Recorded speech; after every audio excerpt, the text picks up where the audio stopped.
సహోదరు విజయ్ గారు వచ్చి మరి వాక్యాన్ని అందించవలసిందిగా ప్రయోగపెట్టి కోరుకుంటున్నాను.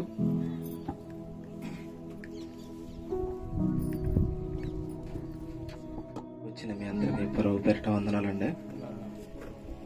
చిన్న ప్రార్థన చేసుకుని యేసుక్రీస్తు వారు పలికిన 7 మాటల్లో ఒక మాట ధ్యానించుకుందాం. పరిశుద్ధుడా, ప్రేమ కలిగిన తండ్రి, మీకే వందనాలు, స్తుతులు, స్తోత్రాలు చెల్లిస్తూ ఉన్నాం తండ్రి. గడిచిన కాలమంతా కూడా మీ సజీవ లెక్కలో ఉంచారు. దీన్ని బట్టి మీకే కృతజ్ఞతాస్తుతులు చెల్లిస్తూ ఉన్నాం. ఉండగా మీ యొక్క నడిపింపు సహాయం మాకు దయచేయమని మా రక్షకుడైన యేసుక్రీస్తు పరిశుద్ధ నామములో ఈ ప్రార్థన అడుగుచున్నాను మా తండ్రి, ఆమేన్. కుడి వచ్చిన మీ అందరికీ మరి ఒకసారి క్రీస్తు పేరిట శుభాభివందనాలండి. క్రీస్తు వారు పలికిన మాటలలో ఒక మాటను మనం ధ్యానం చేసుకుందాం. సమయం కూడా తక్కువే ఉంది కాబట్టి అది 4వ మాట ధ్యానం చేసుకుందాం. ఒక్కొక్కళ్ళు ఒక్కో మాట చెప్పాలి. యేసుక్రీస్తు వారు సిలువకి అప్పగింపబడిన తర్వాత క్రీస్తు వారు ఆ సిలువ మోసినప్పుడు, ఆ మోసే సందర్భంలోనే ఆయన నోటి నుండి వచ్చిన మాటలనే 7 మాటలుగా లిఖించారనమాట. అంటే అంతకుముందు కూడా మాట్లాడాడు, సిలువ మోసుకుంటేనే మాట్లాడాడు. అమ్మా, ఎందుకు నా కోసం ఏడుతారు, మీకోసం మీ పిల్లల కోసం ఏడండి అమ్మా అని మాట్లాడతాడు అనమాట. కానీ దాని తర్వాత నుండి ఈ మాటలను లిఖించారనమాట. అయితే ఇక్కడ మనం చూసుకున్నట్లయితే 4వ మాట, నా దేవా నా దేవా నన్నెందుకు చేయి విడిచావు, నా దేవా నా దేవా నన్నెందుకు చేయి విడిచావు. మత్తయి సువార్త 27వ అధ్యాయము 46వ వచనం ఒకసారి చూస్తే మనం, మత్తయి సువార్త 27వ అధ్యాయము 46వ వచనం ఒకసారి మనం చూద్దాం.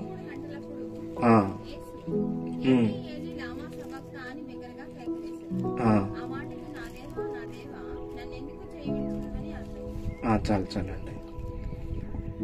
మార్కు సువార్తలో కూడా 15వ అధ్యాయము 35వ వచనంలో కూడా మనకి ఈ సందర్భం కాపాడిద్ది. అలాగే ఇక్కడ కీర్తనల గ్రంథంలో కూడా మనకి ప్రవచనం అనేది కాపాడిద్ది. 22వ కీర్తన 1వ అధ్యాయంలో మనకి ఈ సెంటెన్స్ అనేది కాపాడిద్ది. అలాగే ఇక్కడ మనం నా దేవా నా దేవా నా చెయ్యి ఎందుకు విడిచావు అని యేసుక్రీస్తు వారు చెబుతూ ఉన్నాడు. ఎవరికి చెబుతూ ఉన్నారు? తండ్రికి చెబుతూ ఉన్నాడు. కానీ వాస్తవంగా మనం చూసుకున్నట్లయితే యేసుక్రీస్తు వారు సహజంగా అసలు ఆయన వదిలేసినటువంటి వ్యక్తులు గాని, సహజంగా ఆయన్ని విడిచిపెట్టినటువంటి మనుషులు గాని భూమి మీద చాలా మంది ఉన్నారు మనం వాస్తవంగా ఆలోచిస్తే. కానీ వీళ్ళందరిని వదిలేసి ప్రత్యేకంగా తండ్రి వదిలేసాడని బాధపడుతున్నాడు.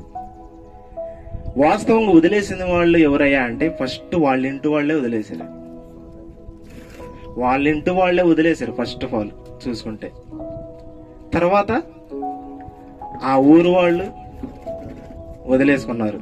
తర్వాత ఎంతో మంది స్వస్థతలు చేసిన వాళ్ళు, మేలులు పొందినటువంటి వాళ్ళు, ఎన్నో అద్భుతాలు సూచక్రియలు ఇవన్నీ చేసినటువంటి వాళ్ళు మరిచిపోయారు. అలాగే 3.5 సంవత్సరాల పాటు యేసుక్రీస్తుతో పాటు తినుకుంటూ, యేసుక్రీస్తుతో పాటు ఎక్కడుంటే అక్కడ ప్రార్థన చేసుకుంటూ, ఎక్కడ ఏ ఏరియాకు వెళ్తే ఆ ఏరియాకు వెళ్ళి సువార్త ప్రకటించుకుంటూ, కలిసి తిరిగినటువంటి, భోంచేసినటువంటి, ఒకే ప్రాంతానికి వెళ్ళి అన్ని ఒకే చాట తిరుగుకుంటూ పడుకున్నటువంటి వ్యక్తులు కూడా వదిలేశారు, శిష్యులు కూడా. కానీ వీళ్ళందరూ కూడా వదిలేసినా గానీ వీళ్ళందరూ వదిలేసారని అసలు ఏం ఫీల్ అవ్వట్లేదు ఇక్కడ యేసుక్రీస్తు వారు. వాస్తవంగా ఆలోచిస్తే మనం ఎవరు వదిలేశారని, వీళ్ళందరూ వదిలేసినా గానీ పట్టించుకోవట్లేదు. ఆ తండ్రి వదిలేశాడని బాధపడుతున్నాడు. ఆ తండ్రి వదిలేశాడు నన్నని బాధపడుచూ ఉన్నాడు. బాధ. కానీ మనం కూడా ఆయన పిల్లలమే. ఆయన కూడా పరలోకం నుండి భూమి మీదకి వచ్చాడు. మనం కూడా పరలోకంలో ఉన్నటువంటి వారమే. మరి ఆయన కూడా ఉన్నాడు కదా. ఆయన కూడా భూమి మీదకి వచ్చినటువంటి వ్యక్త, లేకపోతే పుట్టినటువంటి వ్యక్త? ఆయన కూడా హెబ్రీయులకు రాసిన పత్రిక 10వ అధ్యాయం 5వ వచనం ఒకసారి మనం చూస్తే లేఖనం ఆయన ఆల్రెడీ అక్కడ ఉన్నటువంటి వ్యక్తి, పరలోకంలో నివసించి ఈ భూమి మీదకి వచ్చాడు, మనందరి కోసం వచ్చాడు. కానీ వచ్చి ఎప్పుడు పుట్టాడయ్యా అంటే, ఎప్పుడు ఈ సృష్టి, ఈ మొత్తం సృష్టి కూడా ఏమీ కూడా పుట్టక ముందే ఉన్నాడు. ఈ సృష్టి కూడా ఆయనకు అసలు పుట్టికే లేదు. కొన్ని సందర్భాలు మనం ఆలోచిస్తే బైబిల్లో ఆయన నిత్యుడు అని ఉంటది. అలాగే మరి ఇక్కడ మన ఈ పత్రికలన్నింటిలో కూడా చూసుకున్నా గానీ పుట్టాడు అని ఉంటది. అలాగే మరి సువార్తల్లో చూసుకున్నా గానీ పుట్టాడు అని ఉంటుంది. అలాగే సామెతల గ్రంథంలో మనం 8వ అధ్యాయంలో చూసుకున్నా గానీ నేను అప్పుడు పుట్టానని చెబుతున్నాడు. 8వ సామెతల గ్రంథం 8వ అధ్యాయం 22వ వచనంలో చూస్తే, నేను పర్వతములు పుట్టక ముందు, అవన్నీ పుట్టక ముందు అప్పుడెప్పుడో పుట్టాను, అప్పుడు పుట్టి తిని అని చెబుతున్నాడు. అసలు వాస్తవంగా ఆయన పుట్టుక అనేది తెలియదు అసలు ఎవరికి కూడా. కానీ ఇదంతా కూడా ఎందుకయ్యా అంటే, ఆల్రెడీ పరలోకంలోనే ఉన్నటువంటి వ్యక్తులు మనం కూడా. మన పౌరస్థితి కూడా ఎక్కడ ఉంది? పరలోకమందు ఉన్నదని పౌలు గారు చెబుతున్నాడు ఫిలిప్పీ సంఘానికి. పరలోకమందు మన పౌరస్థితి ఉంది. మనం కూడా అక్కడ ఉన్నటువంటి వ్యక్తులమే. కానీ మరి వీళ్ళందరిని కూడా చేసుకున్నది ఎవరయ్యా అంటే తండ్రి యొక్క సంకల్పం, తండ్రి యొక్క ఆజ్ఞల ప్రకారంగా జరుగుతూ ఉంది. అలాగే తండ్రి ఒక సమాధానం చెబుతున్నాడు. ఒకసారి మనం చూద్దాం కీర్తనల గ్రంథం, ఆ రెఫరెన్స్ ఒకసారి చూద్దాం. కీర్తనల గ్రంథము 90వ అధ్యాయము మొదటి నుండి ఒకసారి చూద్దాం. కీర్తనల గ్రంథం 90వ అధ్యాయము మొదటి నుండి. మాకు నివాస స్థలము నీవే, పర్వతములు పుట్టక మునుపు, భూమి లోకములు నీవు పుట్టింపక మునుపు నీవే దేవుడవు. నీవు మనుషులను మంటికి నరులారా తిరిగి రండని నీవు సెలవిచ్చుచున్నావు. అంటే ప్రభు తరతరముల నుండి మాకు నివాస స్థలము నీవే. నివాస స్థలం ఆయనే, మనుషుల్ని కన్నది ఆయనే. ఆయన నివాసం, మన నివాస స్థలం అది. కానీ ఇక్కడ వాస్తవంగా మనం ఆలోచిస్తే, ఇక్కడ యేసుక్రీస్తు వారు ఎవరు వదిలేశారని బాధపడుచు ఉన్నాడు? తండ్రి వదిలేశాడు అని. అసలు తండ్రి వదిలేయడం అని గల కారణం ఏంటి మనం ఆలోచిస్తే? అసలు యేసుక్రీస్తు వారు ఈయనే నా ప్రియ కుమారుడు అని చెప్పుకున్నాడు. చెప్పుకున్నటువంటి తండ్రి ఎందుకు వదిలేశాడు? గల కారణం ఏంటి? వదిలేయడానికి గల కారణం మనం ఒక చిన్న విషయం మనం ఆలోచిస్తే అర్థమైంది. కానీ మనం వదిలేయడానికి గల కారణం ఏంటయ్యా అంటే, మనం బైబిల్లో కూడా కొంతమంది వ్యక్తుల్ని, భక్తులను చూసాం. ఎవరిని చూసాం? ముందుగా మనం యోబు గారిని చూస్తాం. ఎవరిని చూస్తున్నాం?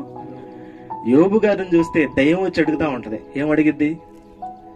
ఏంటి యోబుకి మొత్తం చుట్టూ కంచేసావు, అవన్నీ వేసావు, చక్కగా ఫుల్గా సంపాదించావు, అవన్నీ ఇస్తే నిన్ను ఎవరైనా స్థితిస్తారయ్యా, ఒక్కసారి అవన్నీ తీసేయి, నాకు అప్పచెప్పు అని అడిగిద్ది దయ్యం. అయితే చేసుకుంటే అప్పుడు దయ్యానికి ఛాన్స్ ఇచ్చాడు దేవుడు. అప్పుడు యోబు గారిని వదిలేసినట్టే కదా. అప్పుడు యోబు గారిని కూడా వదిలేశాడు. అప్పుడు చేసుకో, నా సేవకుండా ఏం చేసుకుంటావు చేసుకో అని వదిలేశాడు. అలాగే ఇప్పుడు భక్తిగా ఎవరైతే ఉంటున్నారో వాళ్ళందరిని వదిలేస్తున్నాడు దేవుడు. ఆల్రెడీ దయ్యమే కోరుకుంటుంది ప్రత్యేకంగా. తెలుసా మీకు? సాతాను నాకు ఈ వ్యక్తే కావాలి, నాకు పలానా వెంకటరావు గారు కావాలి, పలానా మన ప్రసాద్ అంకుల్ గారు కావాలి, పలానా కుమార్ అండి కావాలి, పలానా నాకు కావాలని కోరుకుంది ఎప్పుడో దయ్యం. కావాలంటే చూడండి ఒకసారి లోకసువార్త పేతురు గారిని కోరుకుంటది. 22వ అధ్యాయము, లోకసువార్త 22వ అధ్యాయము 31వ వచనం ఒకసారి చూడండి. సీమోను సీమోను, ఇదిగో సాతాను మిమ్మల్ని పట్టి గోధుమలు వలె జల్లించుటకు మిమ్మల్ని కోరుకునేను గాని నీ నమ్మిక తప్పిపోకుండానట్లు నేను నీ కొరకు వేడుకుంటుని. చాలు మిమ్మల్ని కోరుకుందయ్యా బాబు అని చెబుతున్నారు అక్కడ క్రీస్తు వారు. సీమోను సీమోను, మిమ్మల్ని సాతాను కోరుకుంది. ఎవరైనా సరే భక్తిగా మంచిగా బ్రతికితే, దేవుళ్ళు ఎవరైనా సరే మంచిగా స్టాండర్డ్ గా ఉంటే వాడిని దేవుని దయ్యం కోరుకుంటుంది కన్ఫామ్ గా. అది వాస్తవం. అప్పుడు పేతురు గారిని కూడా కోరుకుంది. పేతురు గారినే కాదు, అందరిని కోరుకుంది. ఇప్పుడు కూడా సేవకులను కూడా కోరుకుంటా ఉంది. ఎవరైతే బాప్తీసం తీసుకుంటారో వాళ్ళని కూడా కోరుకుంటుంది. ప్రతి ఒక్కరిని కోరుకుంటానే ఉంటది. కానీ ఒక క్రైస్తవుడు అనేవాడు గమనించాలన్నమాట. ఎందుకు ఇలాంటి సమస్యలు వస్తున్నాయి, ఎందుకు నేను దేవుళ్ళు ఎదుగుతున్నా కానీ ఎందుకు ఈ శ్రమలు, ఎందుకు ఈ ఇబ్బందులు, ఎందుకు ఈ ఆటంకాలు అని ఆలోచిస్తే దయ్యం ఆల్రెడీ నిన్ను కోరుకుంటుంది. దాన్ని మనం గమనించట్లేదు. దేవుళ్ళకి వస్తేనే ఎందుకయ్యా బాబు ఈ శ్రమలు, ఇబ్బందులు, ఇవన్నీ చిక్కులు చిక్కుముడులు ఇవన్నీ ఎందుకు, అసలు నాకు ఈ బాప్తీసం వద్దు ఏమొద్దని దూరంగా వెళ్ళిపోయే వాళ్ళు చాలా మంది ఉన్నారు. అసలు బాప్తీసం తీసుకొని దేవుళ్ళకి వస్తేనే ఈ శ్రమలన్నీ, అడ్డంకులన్నీ ఇవన్నీ నాకు వచ్చినాయి, లేకపోతే చాలా సంతోషంగా చక్కగా హ్యాపీగా నా లైఫ్ అనేది ఉండేది అని చాలా మంది చెబుతున్నారు. కానీ వాళ్ళందరూ ఎవరు? దేవుళ్ళలోకి వచ్చి వెనక్కి జంప్ అయిపోయినాడు. వాళ్ళకి పరలోకం ఉందాయా అంటే లేదు. కానీ ఇక్కడ దయ్యం అనేది ప్రతి ఒక్కరిని కోరుకుంటుంది. ఇక్కడ యేసుక్రీస్తు వారిని కూడా కోరుకుంది. ఫస్ట్ లోనే ఆయన బాప్తీసం తీసుకోగానే వచ్చేసింది. ఏం చూపించింది? వచ్చి మొత్తం ఇదిగో చూసుకో, మొత్తం ఇదంతా నీకు ఇచ్చేస్తాను, నా కాళ్ళకి మొక్కొచ్చి అంటుంది. అంటే అప్పుడే వచ్చేసింది ఫస్టే. కానీ తండ్రి అక్కడ వదిలేసాడు అనమాట సిలువ సందర్భంలో. నా దేవా నా దేవా నా చెయ్యి ఎందుకు విడిచేసావు అంటే విడవాల్సి వచ్చింది. అలాగే ప్రతి సేవకుడిని కూడా వదిలేసే టైం అనేది వచ్చింది. తన విశ్వాసంలో అతను ఎంతగా ఉన్నాడో, తన విశ్వాసాన్ని ఎంత పెంపొందించుకున్నాడు అనేది దయ్యానికి కూడా ఛాన్స్ ఇస్తాడు దేవుడు. అసలు ఎంత స్టాండర్డ్ గా ఉన్నాడు ఈ వ్యక్తి అని దాన్ని పరిశీలన ఆలోచించాలి. ప్రతి ఒక్కరు కూడా దాన్ని ప్రతి ఒక్కరు గ్రహించాలి. అలాగే ఇక్కడ మనం చూసుకున్నట్లయితే నా దేవా నా చెయ్యి ఎందుకు విడిచావు అంటే తండ్రి చిత్తం అక్కడ నెరవేర్చు ఉన్నది. తండ్రి తన కుమారుణ్ణి శిక్షించడానికి యెహోవాకు ఇష్టమైంది. ఇష్టమైన కార్యాన్ని చేస్తున్నప్పుడు వదిలేశాడు. ఆ మంచి కుమారుడు, తన ప్రేమించిన కుమారుడు మంచి కార్యాన్ని చేస్తూ ఉన్నాడు. ఆ కార్యాన్ని చేసినప్పుడు తండ్రి చూడలేనటువంటి పరిస్థితి అది. అందుకనే చేయి విడిచాడు. ఎడవడం అంటే పూర్తిగా విడిచేయడం కాదు, ఆ సందర్భంలో మాత్రమే. వదిలేయడం అంటే పూర్తిగా వదిలేసేయడం కాదు, ఏదో ఆ సిలువ సందర్భంలో మాత్రమే. తర్వాత మళ్ళీ తండ్రి దగ్గరికి వెళ్ళాడు కదా, ఇప్పుడు కూడా తండ్రితోనే ఉన్నాడు. నా చెయ్యి ఎందుకు విడిచావు అంటే ప్రతి ఒక్కరు గమనించాల్సింది ఏంటంటే ప్రతి ఒక్కరు కూడా ఒక సేవకుడు కానీ ఒక విశ్వాసి కానీ ఎవరైతే బాప్తిసం తీసుకొని స్టాండర్డ్ గా దేవుని కొరకే నేను బ్రతకాలని మనం తీర్మానం తీసుకుంటున్నామో వాళ్ళని డెఫినెట్ గా దయ్యం అనేది పట్టుకుంటది. ఇది వాస్తవం. నాకు అన్ని సుఖాలు వేస్తాడు, అన్ని నాకు మొత్తం అంతా చక్కగా సమృద్ధి వేస్తాడు దేవుడు, నాకు అన్ని అసలు దయ్యాన్ని నేను ఓడించేసాను, ఇక నాకు దయ్యం మీద విజయం కలగజేశాడు దేవుడు అని ఎప్పుడు అనుకోమాకుండా. ఎందుకంటే ఆల్రెడీ యేసుక్రీస్తు వారు తన తలనే చితకొట్టి వెళ్ళిపోయాడు పరలోకానికి. మనల్ని కూడా చితక కొట్టి రమ్మంటున్నాడు. చితక కొట్టడం అంటే ఈ లోకంలో ఉన్న ఆశలన్నింటినీ చితక కొట్టేయాలి. ఈ లోకంలో ఉన్న చెడ్డ ఆలోచనలు ఉన్నాయి కదా పత్రికలో, అవన్నీ తీసివేసుకోవాలని చెబుతున్నాడు. నా దేవా నా చెయ్యి ఎందుకు విడిచావు అంటే తండ్రి అక్కడ ఆ సందర్భాన్ని ఆ సందర్భంలో మాత్రమే విడిచాడు. తర్వాత మళ్ళీ స్వీకరించాడు, తర్వాత మళ్ళీ డిగ్రీ తీసుకున్నాడు. అంటే చాలా మంది ఎందుకు విడిచావు అంటే తండ్రితో ఉన్నాడు కదా, ఎందుకు విడిచాడు అంటే యేసుక్రీస్తుని కూడా వదిలేశాడు అని చాలా మంది అన్నారు ఈ మాటను పట్టుకొని. అసలు తండ్రే వదిలేశాడు అని చాలా మంది కూడా చెబుతున్నారు. అసలు వాస్తవం అది కాదు. విడిచాడయ్యా అంటే చూడలేనటువంటి పరిస్థితి అనమాట కుమారుణ్ణి.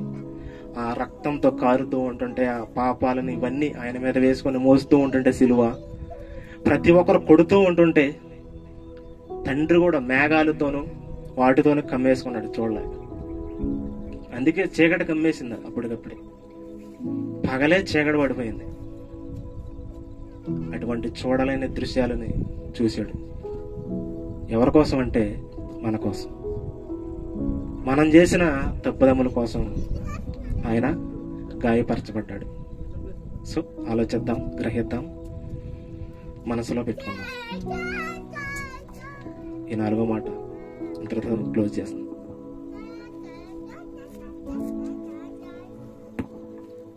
చక్కగా దేవుని 4వ మాటలు చెప్పిన నీకు వందనాలు. మిగతా మాటలు కూడా చెప్పాలనుకున్న మీరందరూ కూడా వారానికి ఒకటి చొప్పున ఒక ముందు మాటలు 20 నిమిషాలు ఎవరైనా పంచుకోవాలని ఆశ కలిగిన వాళ్ళు ప్రతి వారము ఒక్కొక్కరిగా పంచుకోవచ్చు అని మీ అందరికీ మనవి చేస్తున్నాను. కాబట్టి వచ్చే వారము ఎవరైనా పంచుకోవాలనుకున్నప్పుడు నాకు చెప్పండి. అదేవిధంగా మిగతా వారాలు కూడా ఎవరెవరు పంచుకుంటారో ఆ మాటలు కూడా నాతో చెప్పండి దయచేసి. సరే, ఏది